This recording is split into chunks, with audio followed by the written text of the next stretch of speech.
بسم اللہ الرحمن الرحیم۔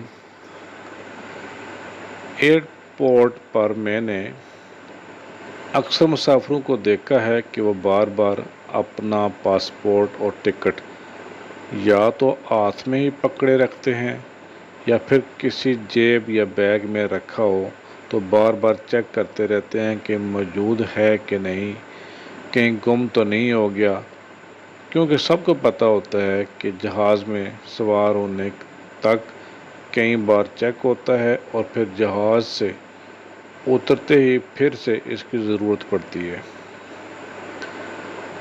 سب کو معلوم ہوتا ہے کہ اگر غلطی سے کہیں یہ گم ہو جائیں تو فلائٹ میں سوار نہیں ہو سکیں گے، یعنی کہ یہ ڈاکومنٹ جو ہے بہت ہی ضروری کنسیڈر کیا جاتا ہے۔ اس کے بغیر نہ تو ہم ٹریول کر سکتے ہیں، نہ ہم واپس آ سکتے ہیں، نہ جا سکتے ہیں۔ ایسا ہی کچھ ہمارے ایمان اور عمل صالح کے حال ہے۔ یہ ہمارے پاسپورٹ اور ٹکٹ ہیں جو جنت میں داخلے کے لیے ضروری ہیں،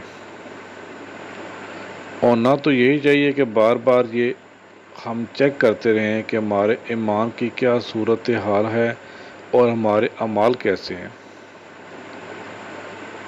خود سے سوال لازمی کیجیے کہ کیا جو فرائض اللہ تعالیٰ نے ہمیں ذمہ لگائے ہیں وہ ہم پورے کر رہے ہیں، چاہے وہ حقوق اللہ ہیں یا حقوق العباد۔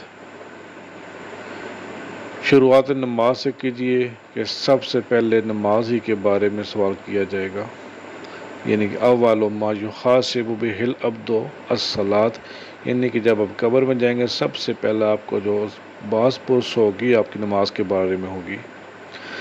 آخرت کے لیے اپنا پاسپورٹ اور اپنا ٹکٹ آج ہی چیک کیجیے۔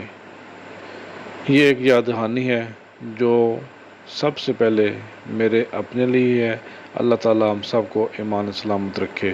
جزاک اللہ خیر۔ اگر آپ کو میری یہ ویڈیو اور یہ میری انفارمیشن اسلامک ویڈیو اگر آپ کو اچھی لگی تو آپ سے گزارش ہے کہ میرا چینل راجہ طارق ولاگ جو ہے ضرور سبسکرائب کیجیے۔ Thank you very much and السلام علیکم۔